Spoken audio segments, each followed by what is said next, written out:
Hello, everyone. If I can pull this off, it's going to be amazing. This is Jill Bees. I'm here at the Carbon Flip. I am the talk show host, so I need to play the part. We're going to have a lot of fun. I want to give you a tour around my laboratory. I am currently studying the soil food web, so I have to do a lot of soil assessments under the microscope. Let me see if I can get this share going. And no. Oh, yes. I hope you can see now what we have here as where I do my soil assessments. I suppose I can do a mock soil type of assessment. I don't have my scale up here at the moment, but let me use the old one. I have a digital one. Sometimes I like to be old school. And so we have the little chemistry set here. And I just kind of pulled up, this is called a boat. Let's see what I'm doing. Okay, I'm gonna try to stay focused, move fast. And the boat will just sit right there on our scale. And what we want to measure out is 1 gram of soil. I technically was not going to do an assessment for you, but I think it would be better to show you what I do. So I had this pile of dirt here I was throwing away or going to take back out. And so what we do is we measure out 1 gram of the sample. And I'm not technically going to be able to measure out 1 gram for you because let me just make the slide over to 1 gram. We're about right there. Perfect. And then I'm not used to doing videos here in my lab, so I don't have everything set up. This is where I have fresh, clean. And making the boat makes it really easy. Now, normally we would probably crush up that soil better. And then just weigh that down to where we have approximately 1 gram of soil. And we want the volume to be about 1 milliliter, but this one, because I didn't crush it up real well, is a little over. That's okay. Just giving you a visual of what goes on in the laboratory. Once we've weighed it, we're going to add our water, the well water source that has been tested. And I like to do about a 10 milliliter dilution factor. We look for the bottom of the meniscus to make sure we've added enough water there. And then we just cap that off and we do about a 30-second gentle mixing of the sample. Now, I move around on my laboratory setup once we've gotten the sample mixed to here. And then I have some fresh, clean slides. I don't know if I can pull you over this way, but I do have another screen share I can show you. But this is where we then have our slide and our cover slips. And we would allow this to set for an X amount of time. Each one would be the same. And then we would just take a little sample out of that and put it onto a slide, 1 or 2 drops, depending on what your slide cover slip measures. And we do a really good job at moving that sample around on the plate. Now, let me go ahead and move to the next slide. My next screen share here would be, okay, we're going to stop this and I'm going to the iPad screen share if I can. Oh, work. It looks like I have to go, and I had done that already. Let's see if I can fix it real quick. I already said, but maybe since I turned on the camera, oh, shut off. Why did it shut off? Because I didn't hit record, obviously. Now we are, let me see if I can get this to share. Should be going now. Yes, you can see it. Woohoo! I'm rocking and rolling today, aren't I? If I ever thought that I would know how to do this type of okay, so it's a little cloudy on my end, and I'm not sure why. Um, you're not seeing much here. So why? Come on, come on, come on.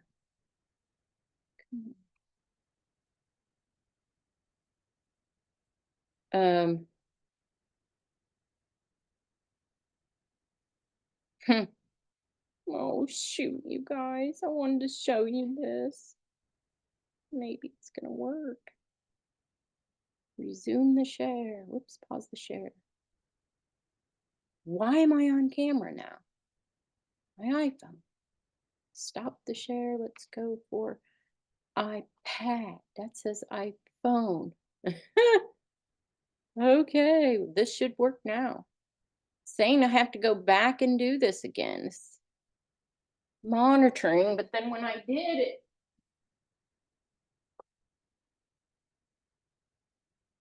well, maybe I just have to push the button.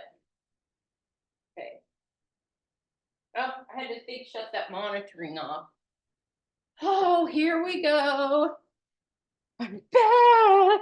I hope I'm in the video. Okay. Didn't want to rip my pants out. Sometimes that happens. Sorry. Oh, you're over here. Okay. So then, boy, I don't think I'm going to be able to share both of these with you at the same time. I'm not.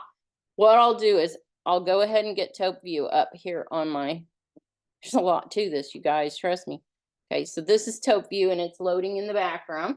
So we have our microscope slide there, and then we can zoom in on whatever it is we have. You're not, I think you might be seeing this from the iPad, but you're not seeing it on my Zoom screen. So this is our sample here. Okay, so I'm gonna not focus you in on this right now. I'm gonna close down this. But this is what I go through. Tope View, shut down. Tope View took over my computer for a few seconds. Computer's very slow. Sorry, I'm not gonna spend a whole bunch more money just to play around. I'm gonna have to wait until I get rich. Dang it. Take a deep breath. I don't know what else I can tell you here. This is just how we move around. And then we view and assess it on the computer, but the computer gets stalled by the time it takes over here. Tope View takes over. And my computer is so old and so slow, it bogs down. Then I get upset. I'm sorry, you guys. I'm incompetent. Because technology is moving so fast. My internet connection here is horrible. I'm a Debbie Downer today because I can't keep doing this. My time is my most important factor here. And so screen is locked up because there's so much going on. Sorry. Okay, we may have to just end the whole thing. I'm escaping, stopping sharing. Okay, now we're down. Now I can start the share again, I think. And we're going to share, since I've got this part set up, now we can share from my computer screen. Wonderful. Okay. I'm going to make this a little bit larger. This thing is in the way. And let me get this up to size. Goodness, it's froze. It's just froze again. Let's see if I can. Nope. Oh, it is moving. I'm going to go ahead and we'll focus in some more. See what we can see on this slide real quick, how we do this. Now we're in Zoom. So I had a request for a little bit of a showing of what we do with our soil assessments. And yes, Dr. Lane does have a wonderful, I'm sorry, I'm going to sneeze. Vermiculture portion. She's getting a new manual that's coming out here soon. It's going to be exciting to get a hold of because now that I'm in the vermiculture world, like way deep. So this soil has been dried out on my desk for quite a while. My bad. And so we're not going to see a whole lot of activity. In my opinion, everything should be dormant right now. There will be bacteria, but I think as far as, say, flagellates and things like that, we're not going to see any type of activity. The moisture level is just way too low, so we're going to have cysts here. This is going to be a bacterial dominant soil. It won't even, I mean, it wasn't even soil, I don't think, to begin with. Depends on which portion of that little tank there that we so that she is coming out with a new manual for the vermicompost.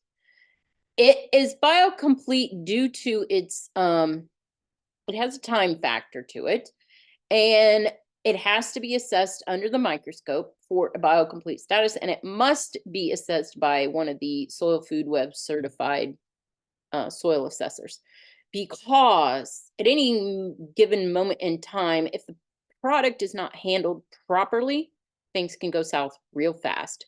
So I have a feeling we're kind of at a standstill right now until we get enough scientists certified to do those assessments. You know, you got to ship it quite a ways, and the cost is kind of high right now. So but the other thing I am still working on, the what they call biologically complete or biocomplete, is there is a number, the threshold that you have to reach, and we assess that when we do our dilution factor. We'll dilute it way down to where on one picture of the slide we'll see approximately, say, 30 microbes.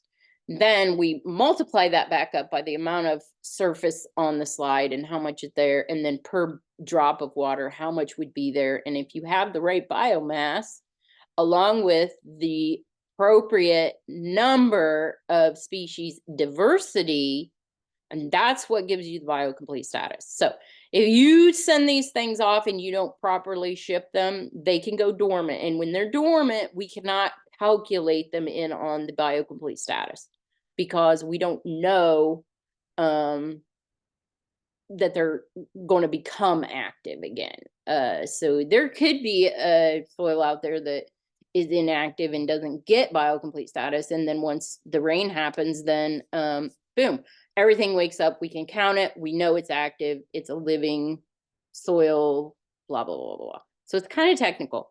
And there's very much a time stamp on it, because at one moment it could be biocomplete and then the next it could not be. Especially if something happens with too much moisture, and then we start to wake up the anaerobes, and then the human pathogens start to show.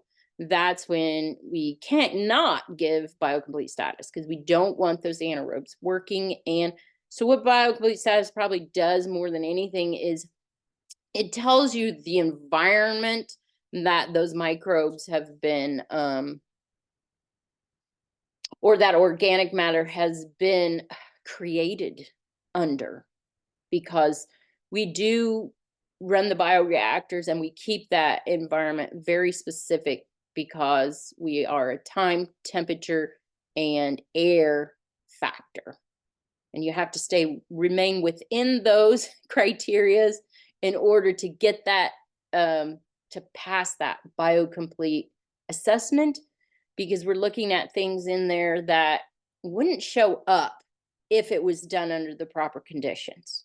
So it's kind of hard to explain, but yet I hope you get the gist of what that status is going to entail, how to achieve it, and the knowledge that you're going to have to know to keep everything in balance to be able to produce that gold seal. Biocomplete. Label. Okay, so I hope that y'all have fun kind of doing a quick, I'm afraid something's going to shut down on me, and then guys, I'm going to stop that share. So that's how we get to the portion where we see the microbes anyway, so I'm gonna shut that off. Sorry I didn't do a true assessment for y'all, but I'm just trying to get through the technology portion of this learning curve. I call it a learning curve. We don't look in front of us to see or besides us to see what we've learned. We look behind us. We make a lot of mistakes during, and then there's some bloody ugly things that happen, and then we work our way through that in life, and then we look behind us and we see, wow, the path looks really clean. It looks really good. So please just be aware sometimes there are mistakes that we got to clean up, fix, and then we come back with the revised version. Right now, Jill has her spring has arrived. I put polish on in the spring because when I'm in the bees, propolis is dirty, dirty, dirty. And in the dirt when you're digging, dirty, dirty, dirty. So I can't have the fancy French manicure because mine is the polar opposite with dirt French manicure. So we know spring has officially arrived when you see me and nail polish, because I got to cover that up because it looks really, people don't think that looks nice. So not that I care, but anyways, have a wonderful day. I hope you guys enjoy this. Give me a thumbs up if you were hanging out with me today. And I wonder what that was. Did you see that? I don't know if it showed up on your end, but I did this and a picture showed up of a little thumb and it went around like that. So that could bring me to a whole nother level of what 4D is going to do when we make hand gestures. Apparently in our environment out here, this is for a pencil and the pencil will show up and I can write out in thin air and 4D will pick that up. If I go like this, that's an eraser and an eraser will show up. So I just checked that and it didn't show up, but the thumb showed up and it's thinking thumb. And so it's doing something exciting, you guys. Oh, and then make yourself a permanent fixture here at the Carbon Flip where you can check back in and see how we're doing with our progress to converting from conventional farming using synthetic fertilizers to the carbon farming, microbial farming, where we are producing our own fertilizers that are eco-friendly, and we're using the predator-prey action to gain control over what's happening in the soil. So stay tuned so you can learn all about that too. I hope that I have inspired some of you to look into the soil food web and start exactly where you're at and get your feet and your hands moving. I love the motto one of my friends on YouTube has that says garden what you got. So I don't care if it's a windowsill or whatever, put some plants out there, start sequestering your carbon right there in the flower pot. Stay tuned. I hope to see you all in the future. Let's see. Oh.